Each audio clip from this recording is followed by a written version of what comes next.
जी बिस्मिल्लाहिर्रहमानिर्रहीम। अस्सलाम वालेकुम स्टूडेंट्स। आज के इस लेक्चर में हम जो स्टडी करने वाले हैं वो जो टॉपिक्स हैं वो ये हैं कि इंफॉर्मेशन टेक्नोलॉजी क्या है, डिजिटल कन्वर्जेंस क्या होती है और एप्लीकेशंस ऑफ आईटी क्या है। तो हम इसको वन बाय वन डिस्कस करते हैं। चलिए हम स्टार्ट करते हैं। इंफॉर्मेशन टेक्नोलॉजी क्या होती है जी स्टूडेंट्स। इंफॉर्मेशन टेक्नोलॉजी है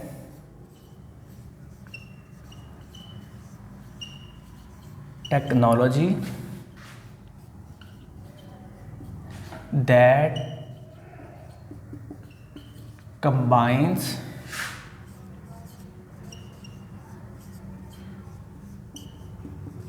computing and high speed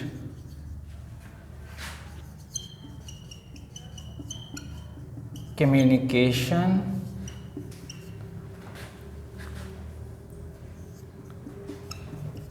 links that carry information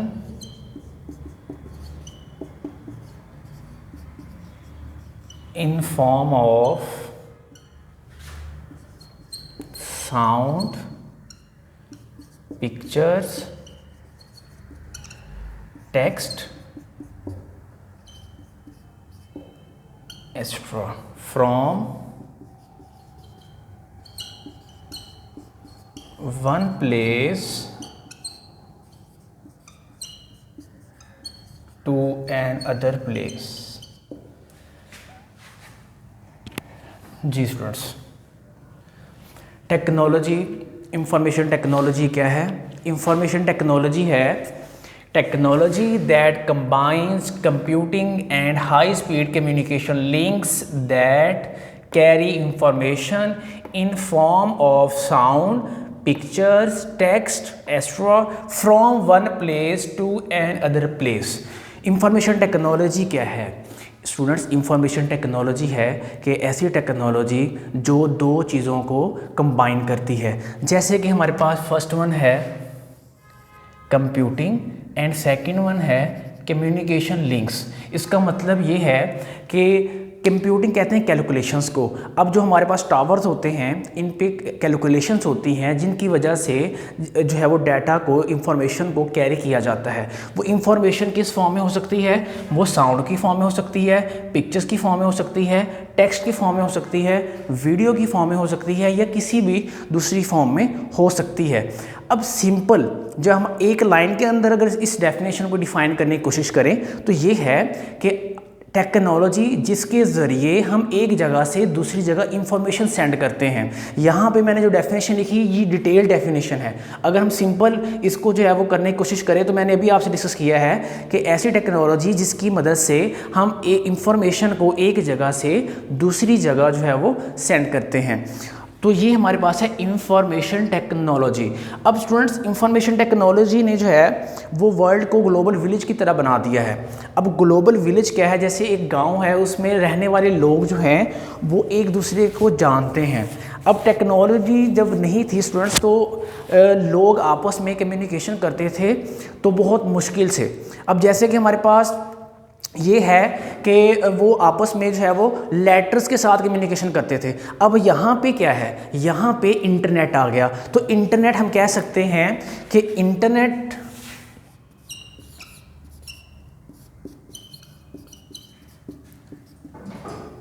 is source of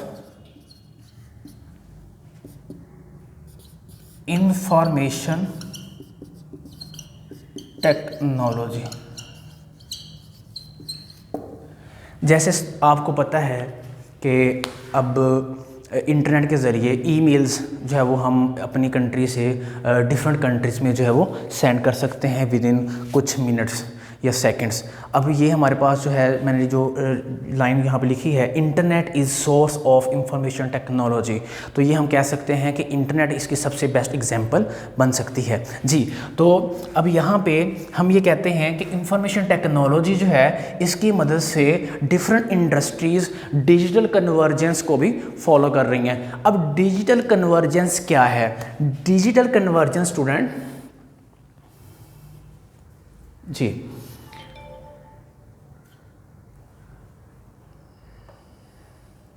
technology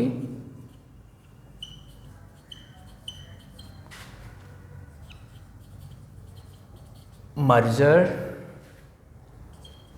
of various industries through some electronic devices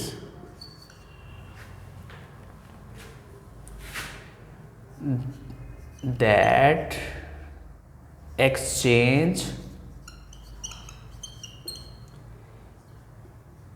information between them। Digital convergence को स्टडी करने से पहले हम ये बात करते हैं कि जब इंफॉर्मेशन को डिजिटल फॉर्म में कन्वर्ट कर दिया जाता है तो उसको कंप्यूट करना काफ़ी आसान हो जाता है। अब इसी तरह स्टूडेंट्स, जो डिजिटल कन्वर्जेंस है ये डिफरेंट इंडस्ट्रीज़ इस्तेमाल कर रही हैं। फॉर एग्जांपल बैंक्स हैं, एयरलाइन सिस्टम है, या यूनिवर्सिटीज़ हैं जो क्या करती हैं, अपने डाटा को, अपनी इंफॉर्मेशन को डिजिटल फॉर्म में कन्वर्ट करके उसको एक सेंट्रलाइज्ड वे में स्टोर कर देती हैं ताकि डिफरेंट जगहों से डिफरेंट लोग उस इंफॉर्मेशन को एक्सेस कर सकें। तो इस प्रोसेस को हम डिजिटल कन्वर्जेंस का नाम देते हैं। तो डिजिटल कन्वर्जेंस में हम ये कहते हैं कि for example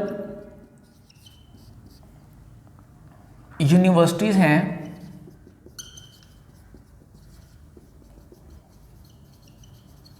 exchange information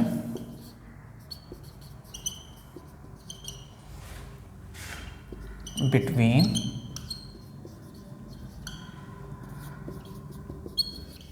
other universities or students। तो यूनिवर्सिटीज़ अपनी इंफॉर्मेशन को एक सेंट्रलाइज्ड वे में मर्ज कर देती हैं, कन्वर्ज कर देती हैं, और देन जो है वो उनके जो डिफरेंट स्टूडेंट्स हैं या यूनिवर्सिटीज़ हैं, जो सब कैंपसेस हैं, वो उस इंफॉर्मेशन को एक्सेस करते हैं। तो इस प्रोसेस को डिजिटल कन्वर्जेंस का नाम देते हैं। चलिए हम नेक्स्ट, हमारा जो लास्ट टॉपिक है वो है एप्लीकेशन ऑफ आईटी। अब एप्लीकेशंस ऑफ आईटी में सबसे पहले जो है वो है जी, सबसे पहले हम डिस्कस करेंगे आर्टिफिशियल इंटेलिजेंस।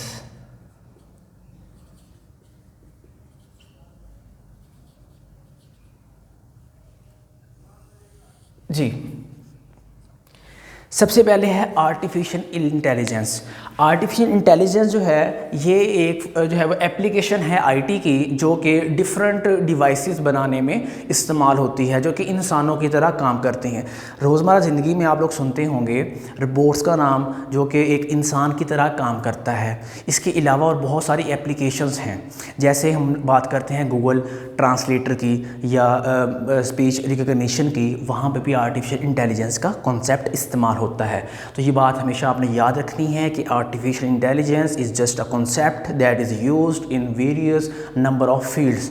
वो मेडिकल फील्ड हो सकती है, वो कोई भी मैन्युफैक्चर फील्ड हो सकती है। तो ये डिफरेंट जगहों पे हम जो है वो इसको इस्तेमाल करते हैं। बट इसमें जो है आर्टिफिशियल इंटेलिजेंस को हम डिटेल में चैप्टर नंबर 4 में डिस्कस करेंगे। जी, नेक्स्ट हमारे पास एप्लीकेशन है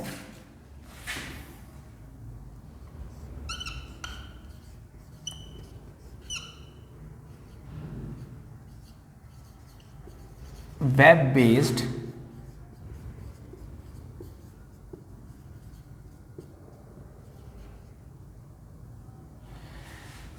based applications. Web based applications क्या हैं? तो स्टूडेंट्स, ऐसी हम बात करते हैं एप्लीकेशंस की कि कलेक्टिव फॉर्म है किस चीज़ की, डिफरेंट एप्लीकेशंस की जो कि सर्वर पे स्टोर होती हैं और डिफरेंट जगहों से उसको एक्सेस किया जाता है। तो इसमें जो है वो डिफरेंट वेब बेस्ड एप्लीकेशंस हैं, जैसे कि हमारे पास स्प्रेडशीट्स हो गई या वर्ड प्रोसेसर हो गया या नेटफ्लिक्स हो गया, और डिफरेंट जो है इस तरह की एप्लीकेशंस हैं जो कि हमारे पास इंटरनेट के ज़रिए हम उसको एक्सेस कर सकते हैं थ्रू इंटरनेट ब्राउज़र। उसमें इंटरनेट ब्राउज़र में हमारे पास हो सकता है जो है वो मोज़िला फायरफॉक्स, इंटरनेट एक्सप्लोरर या गूगल क्रोम। तो ये आप पे डिपेंड करता है कि आपके कंप्यूटर में कौन सा आप लोगों ने ये सॉफ्टवेयर जो है वो इंस्टॉल किया हुआ है जी। तो नेक्स्ट हमारे पास है एप्लीकेशन ई कॉमर्स। तो स्टूडेंट्स ई कॉमर्स क्या है? E commerce stand for electronic commerce, जो कि किस चीज़ की इस्तेमाल होती है स्टूडेंट? ये ऐसी एप्लीकेशंस होती हैं जो बिज़नेस पर्पस के लिए इस्तेमाल होती हैं। आप लोगों ने नाम सुना है, एग्जांपल दे रहा हूँ, Amazon, Draws.com। तो ये इसके अलावा और बहुत सारी ऐसी वेबसाइट्स हैं जो ई कॉमर्स बेस्ड हैं, यानी कि बिज़नेस बेस्ड हैं, इस पे लोग बिज़नेस कर रहे हैं। इसके अलावा और बहुत सारी ऐसी जो है वो एप्लीकेशंस हैं जो कि ई कॉमर्स हैं। तो आपने याद रखना है कि ई कॉमर्स क्या है? इलेक्ट्रॉनिक कॉमर्स है। तो इलेक्ट्रॉनिक कॉमर्स क्या है? हमारे पास जो बिज़नेस के लिए इस्तेमाल होती हैं। तो नेक्स्ट हमारे पास है मोबाइल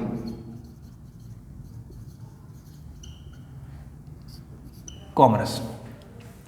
मोबाइल कॉमर्स जो है हमारे पास एक ऐसा प्रोसेस जो कि जिसके लिए हम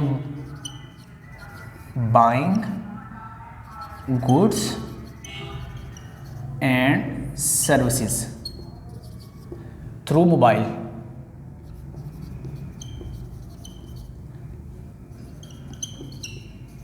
जी, मोबाइल के ज़रिए जो हम डिफरेंट गुड्स को, डिफरेंट चीज़ों को परचेज़ करते हैं, ख़रीदते हैं और डिफरेंट सर्विसेज लेते हैं, उसमें हम मोबाइल कॉमर्स कहते हैं। फॉर एग्जांपल एक छोटी सी एग्जांपल देता हूँ। जैसे सपोज करें आपका अकाउंट है मीज़ान बैंक में या किसी भी बैंक में, तो आपको जो है वो एक एप्लीकेशन का वो कहते हैं कि आप अपने एप्लीकेशन प्ले स्टोर से डाउनलोड करें ताकि आपको जो है वो इंफॉर्मेशन मिल सके किसके रिलेटेड, कि आपने अगर सपोज करें कि आपने पैसे कोई जो है वो ट्रांसफ़र करने हैं, तो आप घर बैठे एप्लीकेशन के ज़रिए ट्रांसफ़र कर सकते हैं या अपना बैलेंस वगैरह चेक कर सकते हैं। तो वो मोबाइल कॉमर्स सर्विस में आ गया। अगर हम बात करें बाइंग गुड्स, तो इसमें जो है वो सिंपल सी बात है कि आप जैसे मोबाइल फ़ोन से आप ओपन करते हैं कोई वेबसाइट या कोई एप्लीकेशन जिसमें आप लोगों को क्लॉथ्स चाहिए या फूड चाहिए, फूड पांडा का नाम सुना होगा आप लोगों ने, तो ये सारे क्या है? मोबाइल कॉमर्स बेस्ड वेबसाइट्स हैं, एप्लीकेशंस हैं जी। नेक्स्ट है हमारे पास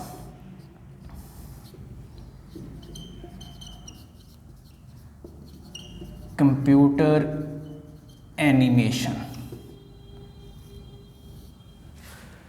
कंप्यूटर एनिमेशन, कंप्यूटर एनिमेशन क्या है कि हम जो बात करते हैं कार्टून्स की, आप लोगों ने कार्टून्स देखते हैं या डिफरेंट मूवीज़ में आप लोग देखते हैं कि डिफरेंट एनिमेशंस वो आपको दिखा रहे होते हैं। वो बेसिकली होता ये है, वो कंप्यूटर के ज़रिए क्रिएट करते हैं। तो हम ये कहते हैं प्रोसेस ऑफ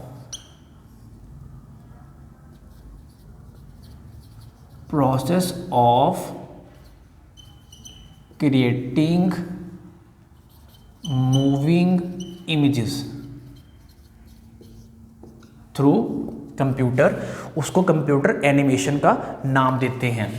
तो मैं यहाँ पे इसको हाईलाइट कर देता हूँ कि आपकी ये एप्लीकेशंस हमने स्टडी कर ली हैं जी। उसके बाद हमारे पास है multimedia.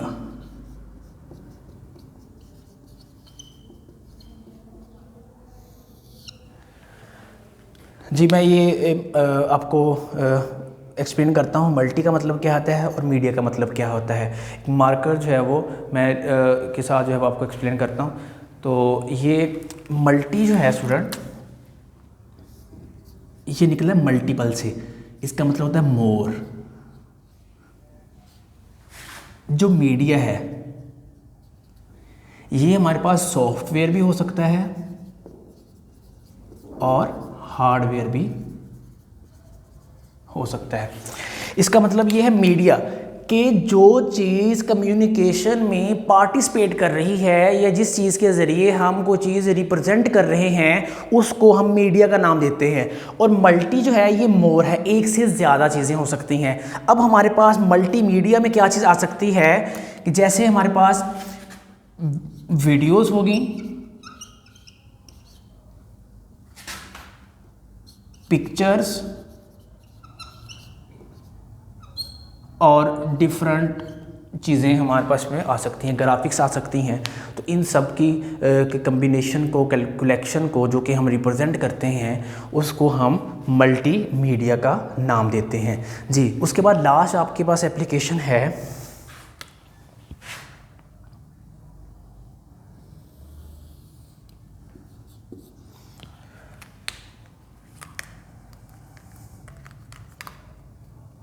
Ji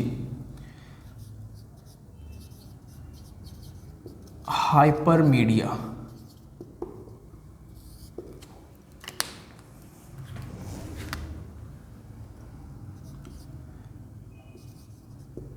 derived from hyperlink. Hyperlink से ये निकला स्टूडेंट हाइपर मीडिया। जैसे कि आप लोगों ने अक्सर वेबसाइट्स पे देखा होगा कि आप एक पिक्चर या एक सेंटेंस पे क्लिक करते हैं और एक नया टैब ओपन हो जाता है, एक नई विंडो ओपन हो जाती है। फॉर एग्जांपल जैसे सपोज करें लिखा हुआ है क्लिक हेयर और इसके नीचे स्टूडेंट लाइन होती है।